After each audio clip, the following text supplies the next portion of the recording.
Photonics has many different applications in medicine, and the part that we focus on is about using the properties of absorption and scattering of light. There are different applications in oncology, in neuromedicine, or even in exercise physiology. Let's look a little bit more into these applications. Let's talk a little bit more about the brain. Where are we relevant? In case of the brain, you can imagine it's a very important organ. It's an organ to save in case of an injury. It's an organ to make sure it grows and develops properly when you are a young baby. And it's also an organ to train to improve. And we can make impacts in all of these things. Why? Brain, one of its main functions can be summarized by the neuronal function. When the neurons are more active, they need more energy. And in case of brain, which relies on aerobic metabolism based on oxygen, this is completely reliant on the availability of oxygen and the ability to extract oxygen. And this needs to be at the local parts of the brain. I'm sure all of you have seen pictures or heard somebody uses the left side of the brain or the right side of the brain, the front side of the brain, etc. So you can imagine brain to a certain degree that it consists of compartments. So by these methods that we are talking about, we want to look locally and understand how is the brain doing. Are the neurons able to function correctly? Are they able to respond to the challenges correctly? When a baby is born, the brain is developing rapidly. From the day the baby is born to a month, 3 months, 6 months later, you see immense amount of development. And neuroscientists that we work with use this to understand things like language acquisition. How is a baby learning language? Others are more of a clinicians, and they want to understand what properties of the brain are entering into problematic phases due to, for example, problems in the hearts of these babies. Nevertheless, other scientists that we work with want to make sure that the brain is receiving enough oxygen and enough blood flow. It's responding to challenges correctly, and these people are mostly caring about diseases such as the heart, or due to having hit on the head or having a stroke, and looking into whether your brain neurons are going to start dying because they don't receive enough oxygen, and how to reverse this. How are you responding to different drugs? How are you responding to the clinical treatments? And finally, another thing that we can learn about the brain is to use these type of technologies to understand how one is training her brain. You can do cognitive tasks, you can take certain exercise, learn a skill, etc.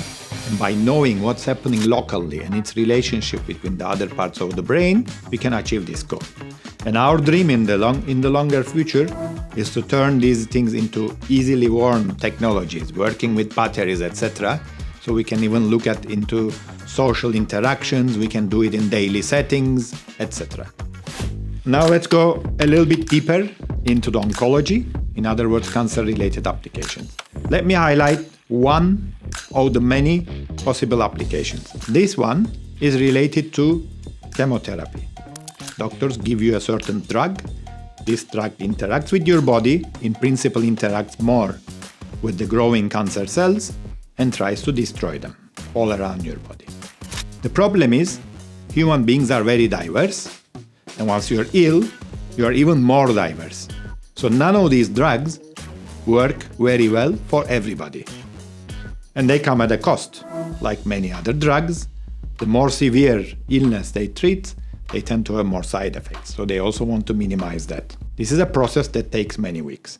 The premise that we are testing with these technologies is that when you take a drug and you are affecting these growing cancer cells, you're changing their metabolism. If using these methods non-invasively, we look at the cancer and we see how his oxygen metabolism is changing in time, we should be able to get signals of its response to the treatment before it starts to shrink, which is what the doctors normally use to evaluate. And if you know this, with the amazing increase in the different variety of drugs and personalized applications that are arising in medicine, you can tune and give the right type of drug to try to get a better outcome. And this is a very interesting and growing area of research for us in the field of oncology. And the final application that I'm going to go a little bit deeper into it is related to muscles, in particular skeletal muscles, and that comes into sports and exercise medicine. Exercise is not only useful to run faster, to be stronger, but it's a core element for health as we understand these years. And if we can understand how muscles of a particular person are responding to exercise, how they are recovering from injury as they do further exercise, we can develop methods to train people particularly tuned for that muscle and its needs. We can do things that are relevant to someone's illness.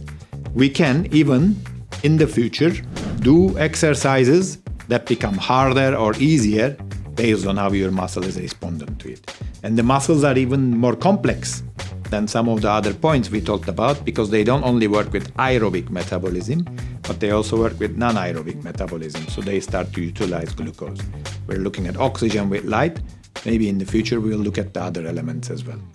We have given you a glimpse of the various applications for the technologies that we have developed. Can you think of a new application for these technologies?